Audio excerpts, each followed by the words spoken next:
Hello and welcome back to the D.FINED Engagement BookCast. I'm D.FINED.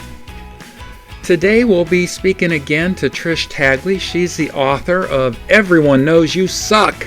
Bad Boss Stories, a Succinct Guide. And we're going to be talking today about the third of her 4 pillars, and that is think. Welcome back, Trish. It is so good to see you, and I look forward to this conversation.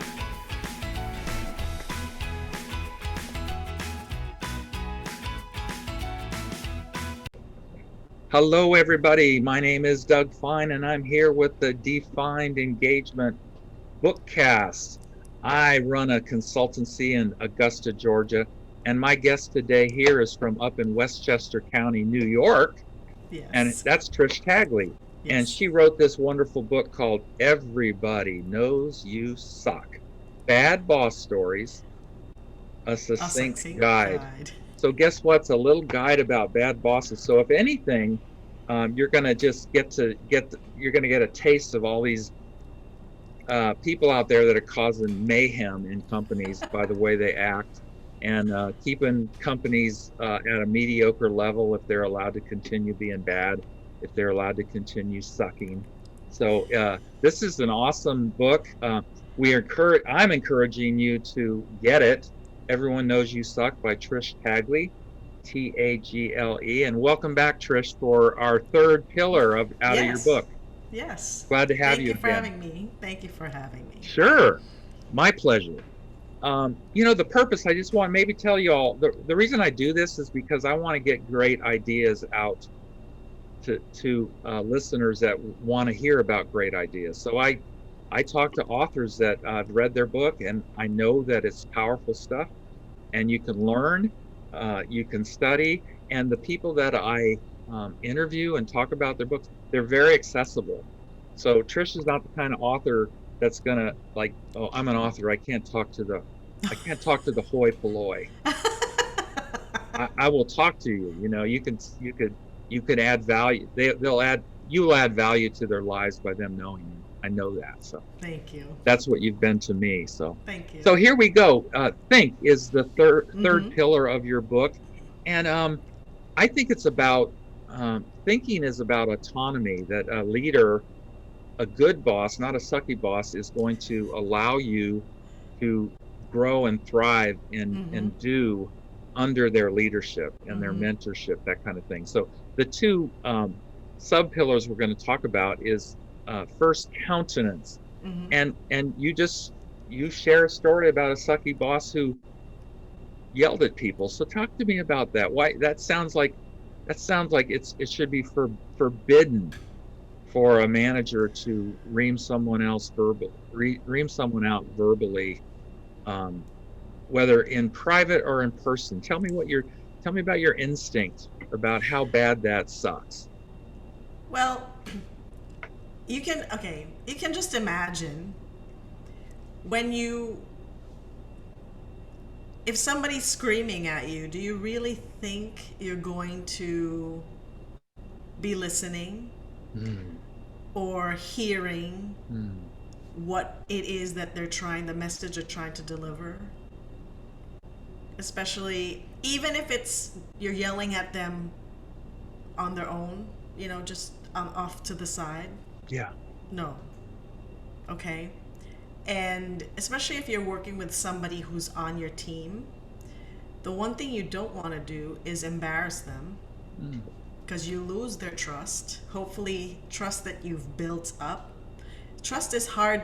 There's another saying here that might be old school. Fire away. But trust is something that takes a while to build, but it can be destroyed in a minute, quickly.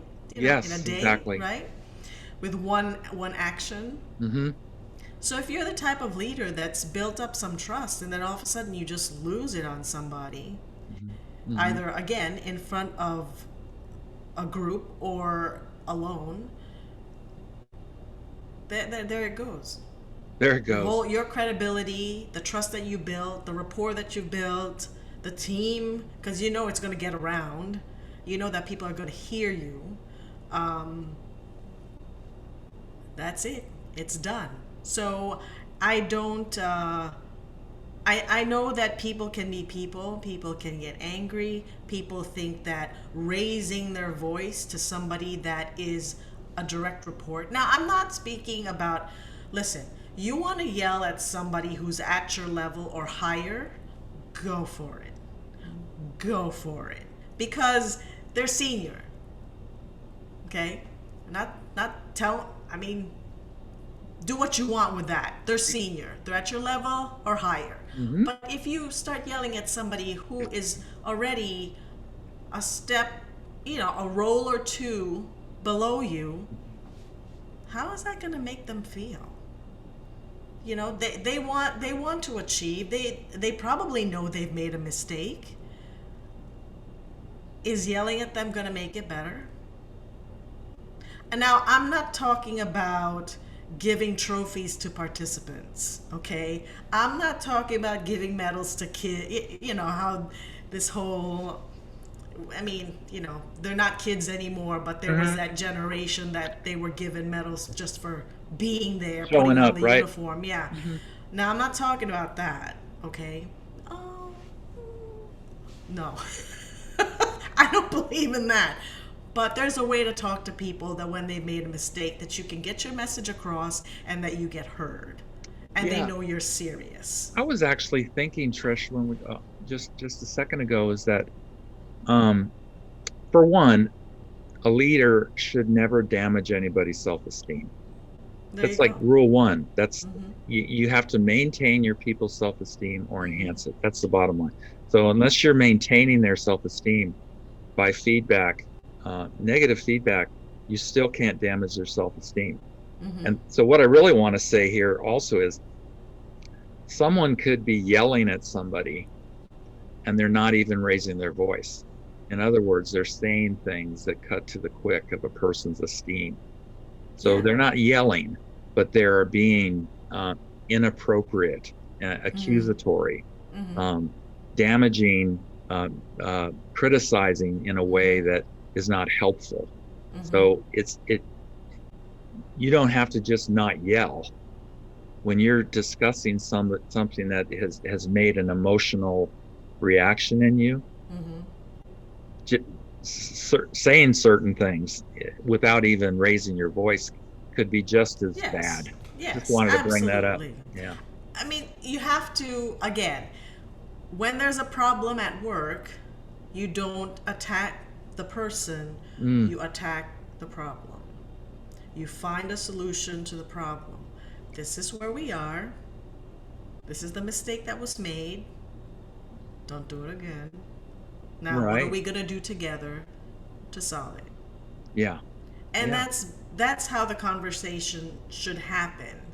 I mean, granted, there are some people that should be fired because Mm, they're because maybe they're not a right fit for the position. right. Okay? So then obviously if you've had a conversation about performance with this person over and over again and they haven't shown any improvement or any more enthusiasm for or desire to learn, then Yeah. it's time to say, okay, you maybe move them to somewhere else in the company. Maybe not fire them, move them somewhere else in the company where there'll be a better fit. But precisely, you don't attack the person, you attack the problem. What Hmm. is the problem here and how are we going to fix it?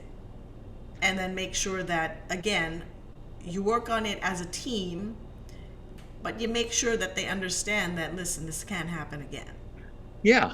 Yeah. It's just good management. You can't not address it, but you have to address it. You have to address it in a way that the person Mm-hmm. has a sense or knows that they can fix it, Yeah. that you're not completely writing them off. There's so many. Management is a tough job. Leadership's a tough job. It's difficult.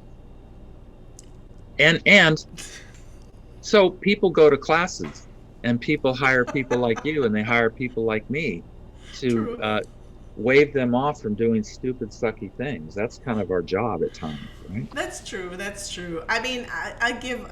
I'll give a story here. Yeah, I have a lot of stories. you do. Um, there was, I was newly hired at this agency, and I was put in charge of a team of three. It wasn't a very large agency, boutique agency.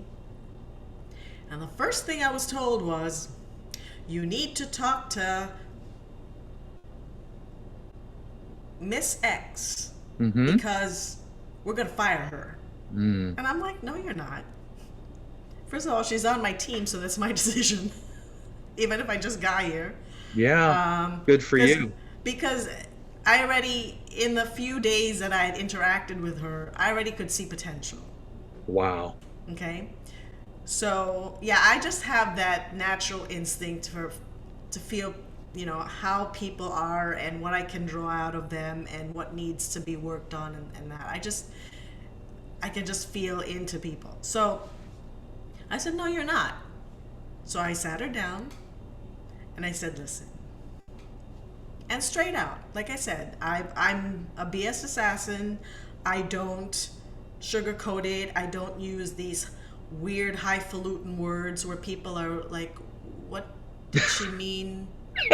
You know what I'm saying? You leave a Yeah, meeting and you're like, what did we talk about? straightforward. Yeah. So I sat her down and I said, listen, the feedback I'm getting is that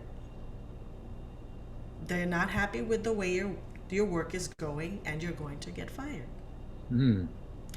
So what we're going to do, because I can see potential, I can see the potential in you, is we're going to work together and we're going to put this to bed. This Wow. idea of getting fired to bed. Put it away. And I'm just telling you this. I say, they're looking 30 days. I said, but it's not going to happen. You're not going to get fired because we're going to work together. We're going to show them just how good you are. Wow. And in the end, she was the one that out of the three, the directors were saying this other person should get promoted. I'm like, no, he's not ready. The person that needs to get promoted is Miss X. The person you The want to person that fire. you wanted, yes, Wow. because I was able to give her the confidence for her, help her bring out the confidence, I should say, rather, because it was her who did the work. And she shined. That's wonderful. And it was people, eventually I left the company and they weren't really ready to promote. There was a slight bad time in the company. And one of the directors was a good friend of hers, and when I left, of course, you don't tell everybody, the directors don't tell everybody what they talk about when you have directors meetings. Right. I mean, that's just the way management is. When I left, he talked to her and he said, you were the one that she wanted to promote. Mm-hmm. Mm-hmm. So she came back to me and she said, because I always said to her, when there's a promotion, you're going to get it. Wow. Okay? Mm-hmm. So people are used to people just talking. But there was proof for her that, guess what? Yeah, I cool. wasn't just talking. It was the truth. This is how it was going to be. And she eventually left the company and now she's a director herself somewhere else. I'm very, very pleased for her because That's a she's great story. amazing. But yeah, she went from somebody who was going to get fired to somebody who was on the promotion That's amazing. path. So That's amazing. And yeah. that's a feather in your hat to just being fair, protecting someone that's sort of been unfairly, Yes. stigmatized or whatever. Yes. And she just needed help. And the Yeah. person that left that you filled in their job, they weren't giving her what she needed. Exactly. Yeah. So that was Countenance, Yes. about somebody Yelling. blowing their top, Yeah. and that's bad, bad, bad. You don't do that. The next subtopic under the pillar think is freedom, and Yes. I want when you say freedom, I think autonomy. So I want you to kind of describe how does freedom, um, giving your people freedom instead of, again, it's the opposite is micromanaging. How does freedom, how is that different from delegation? Is there a difference? Well, okay. Because old school says delegate everything, delegate, then you can do higher level stuff. But are you saying, is this a fancy word of saying delegate? No, delegate basically means I have a task that Hmm. I do, and now it's yours. And now you do it. Okay. Which might be a step up. We don't know what the task is. We're not naming what the task is. But freedom, basically, it's the idea that you give people a good foundation for how to do their job, okay? To run their accounts, to own their accounts, and then you let them run. So they know the boundaries, Hmm. they know your parameters, Hmm. your rules. But once they know it, you have to trust that even if they color outside the lines, they Mm. know how far they've colored outside the lines and they're going to come right back. Hmm. So that's kind of the idea behind freedom. Well, yeah. Once you give the people the ownership and the ability to make the decisions on the projects and the accounts and with the clients that they work with, because you've taught them how to make how to discern what's right and what's wrong, how to make those decisions. That's beautiful. Well said. And every manager should get this. Managers who suck in particularly really need to do that. But I think all leaders, all managers need to know that, um, if a person doesn't have some freedom to do it their way, Mm-hmm. get to the goal their way, about if they've thought, again, this this pillar is think. And if they've Mm-hmm. thought it through about how they want to approach this task or working with this client, and you set them free, quote unquote, that just gives a tremendous amount of brings engagement, Yes. because they actually, by their independent creativity and their independent way of building relationships with clients and such, that gives them, they start seeing the results and the Yeah. impact of their work. And that's a job. That's a key part of engagement, is people seeing that they have impact. And if you're Yeah. reining them in and not trusting, Mm-hmm. then again, it's just kind of a way of micromanaging people. When, Exactly. yeah. So I love Exactly. that. I love that. Um, how about learning from your younger people? Tell me about that. There's not, like I said, there's never a problem. Everybody needs to learn something every day. Hmm. We learn every somebody a Scottish girl that I used to work with, she said, I heard this from her first, every day's a school day. Wow. And it was just funny because I think it was a I mean, I don't know if I've heard it from anyone else, but I haven't. it, That's cool. it's Scottishism. It's kind of a cute So way of saying, yeah, I'm you here to learn learn something today. every day. Yeah. Cool. So there was something that we were talking about, and she said, I worked something out for her, and she goes, every day is a school day, like, Hmm. and precisely, I think you have to approach work, the business that you're building, in that manner, that there's always something new to learn, Hmm. either from the client or from the people you work with. And especially from younger people. The higher on the ladder you are, the further away you are from the actual work. Hmm. And that can be a problem, especially as I think I mentioned in one of our chats, especially if you're the one negotiating the contracts, you're making the business pitches and all of that. There are things, especially in technology, but even in our day-to-day world, there are innovations that maybe you don't know about Right. because you didn't you're not hands-on, you're not Mm-hmm. talking Mm-hmm. to different people that are in the weeds. Okay, so there are tips and tricks that the people, the junior people, are learning that you haven't learned. So again, always going back to people who are in the weeds, people who are actually doing the day to day, and saying, so, what's the latest thing? Just keeping in Yeah. touch with the people, Yeah. keeping in Yeah. touch with, again, you say the younger people, just keeping in touch with them, will help you understand your industry a lot better. And there was, this is an aside, Mm-hmm. but there was a friend of mine. She's a friend of mine now, but she used to report to me, and she got married, she had a baby, and now I said, oh, will you ever go back to work?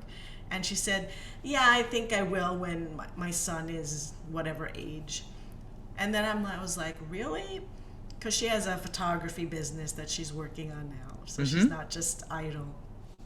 And she said, yeah, because you get to hear all these different new things that you don't really if you're not really interacting with the people.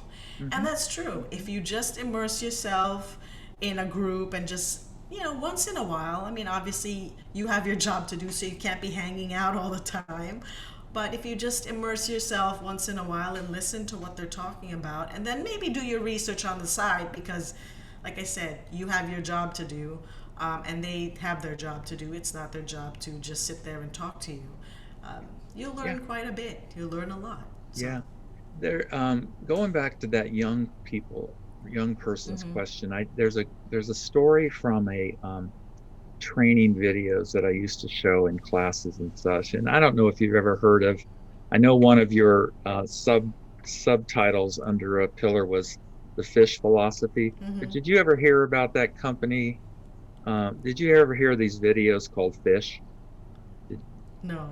well, long story short, this is a company in Seattle. They're a fish market, Uh huh. and Uh huh. people go and they're actually it's a destination at this point because people go and they throw fish and they get people behind the counter and it's just a huge amount of fun Uh for the huh. customers and the employees are just these burly guys that are freezing because it's ice cold in there and they're putting fish and Uh huh. this is the point that it just was so cool to hear the owner hmm Johnny say, you know, I just want to tell you, we had a meeting one day and we talked about what we could do differently and whatever, what we need to be. And he enlisted all his employees to give ideas.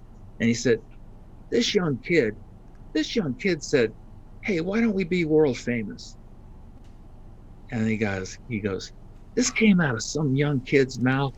And I would have never thought about See, being world famous. And by the way, they are world famous. You just Google Pikes. Pike's Pikes. Place Fish Company. They're world famous.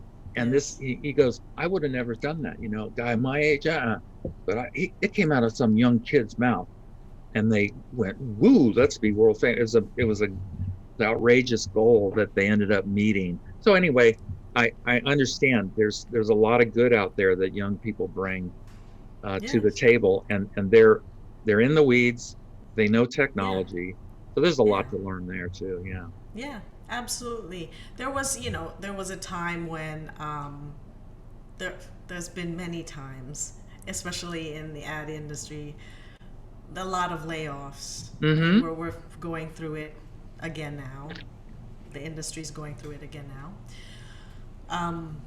And what I did to keep the team engaged was every single project we had to scope out.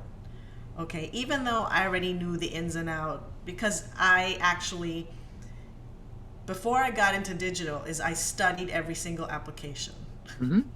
Okay, so I studied Photoshop, I studied Illustrator, I studied everything. I studied Sure. how to code. Um, so I understood how long it took to do X job. Mm-hmm. Okay, I had that benefit. But what I would do was I would bring everybody in the room because we were left with a very small team.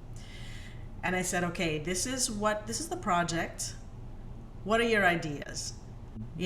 And just let them talk about, okay, this is what we should do, this is what I think, this is what, and it gave them more of a sense of, again, ownership Yeah. of the project, of the account. And if somebody's idea, like I said, okay, everybody's idea is not going to get in this because of the budget and the timing, but maybe next time. Yes. But when they saw that somebody's idea got into the scope, okay, and it was presented to the client, then they were more, the next time they were like, oh, I'm going to come up and think of something. So it was sort of like, again, they owned it once they were involved in it. Yeah. So again, the fresh idea, like you said, let's be world famous. They are now, right? Yeah. So it's always, when you engage people, whether young or sometimes even older, because they have an experience that maybe, you always come up with something better. Yeah. I think That's just I totally agree. So leaders have got to, again, they have to understand that the people that work for them are pretty smart. Nobody's sub in intelligence. Yeah. You're either of average intelligence or more to keep a job, and you want to stimulate them in contributing in a way that they might just, in a way, pop out of bed in the morning going, I have the kind of boss that listens to my ideas. Yeah. And boy, that's just one of these. And then not just listen, but then we do it. Yeah. That's that. So then I can see impact in the work I have. The end product is something I contributed to. So it's not, I also, when I said earlier in a different episode that leadership and management's hard, I kind of saw you go, not that hard. But maybe it isn't that hard. Maybe it is just kind of being a leader that's going to learn from their people, give them opportunity. Maybe it's not as hard as I would like to think it is. But we can arm wrestle about how hard leadership is some other day, right? So again, this is a book called Everybody Knows You Suck: Bad Boss Stories, a Succinct Guide by Trish Tagle. It's available on Amazon. It'll take a little bit time to get you because they print them one by one. But no, I think for people, for Amazon customers that order, it comes faster, but author copies. Yeah. You're last on the list. Okay, so you can get it right away. 2-day Amazon.